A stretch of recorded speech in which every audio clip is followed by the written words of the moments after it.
जलियांवाला बाग हत्याकांड एक खूनी दोपहर की सच्ची कहानी।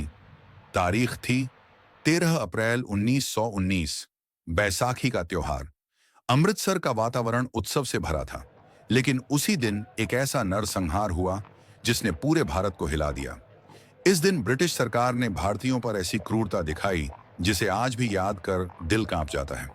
1919 में ब्रिटिश सरकार ने एक कानून पास किया, रॉलेट एक्ट, जिसे भारत में काला कानून कहा गया।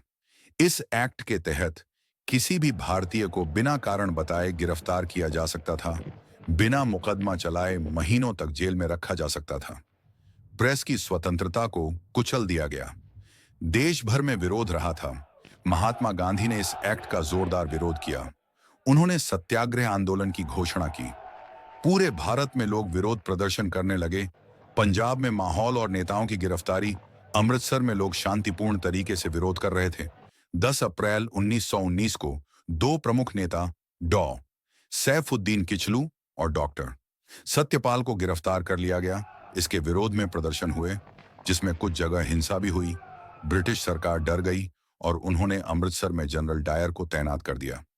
जनरल डायर का आगमन और सख्त आदेश, जनरल रेजिनाल्ड डायर ने शहर में कई सख्त नियम लागू कर दिए। 4 या अधिक लोगों के इकट्ठा होने पर पाबंदी, धारा 144, सड़कों पर कर्फ्यू, सभा, भाषण या प्रदर्शन पर पूर्ण रोक। लेकिन आम जनता को इन आदेशों की जानकारी ही नहीं थी। 13 अप्रैल 1919, जलियांवाला बाग हत्याकांड स्थान। जलियांवाला बाग, अमृतसर, चारों तरफ दीवारों से घिरा एक ही संकरा। रास्ता, अंदर आने जाने का, बाहर निकलने का कोई दूसरा रास्ता नहीं। लोग क्यों जमा हुए थे? बैसाखी मनाने के लिए, शांतिपूर्ण सभा में हिस्सा लेने। नेता लोग रॉलेट एक्ट और गिरफ्तारियों के खिलाफ भाषण दे रहे थे। डायर का हमला। दोपहर करीब 4:30 जनरल डायर 90 सैनिकों के साथ बाग में दाखिल हुआ। बिना किसी चेतावनी के फायरिंग का आदेश दे दिया। 10 मिनट तक लगातार गोलियां चलती रहीं। सैनिकों ने लगभग 1650 गोलियां चलाईं। गोलियां वहीं चलाई गईं जहां भीड़ सबसे ज्यादा थी। नरसंहार। लोग भागने की कोशिश कर रहे थे, लेकिन बाग बंद था। कई लोग कुएं में कूद गए। जान बचाने के लिए बच्चे, महिलाएं, बूढ़े, कोई नहीं बच सका।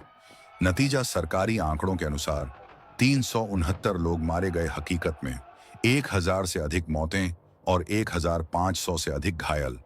घटना के बाद का प्रभाव, भारत में आक्रोश, पूरे देश में क्रोध की लहर दौड़ गई। गांधी जी ने ब्रिटिश सरकार से पूरी तरह असहयोग का आह्वान किया। असहयोग आंदोलन शुरू हुआ। रविंद्रनाथ टैगोर ने ब्रिटिश सरकार द्वारा दी गई नाइटहुड की उपाधि लौटा दी। देश भर में जलियांवाला बाग को लेकर क्रांतिकारी चेतना बढ़ गई। ऊधम सिंह, प्रतिज्ञा और बदला। एक युवक, ऊधम सिंह, इस हत्याकांड के चश्मदीद थे। उन्होंने प्रतिज्ञा ली कि वो इस अन्याय का बदला लेंगे।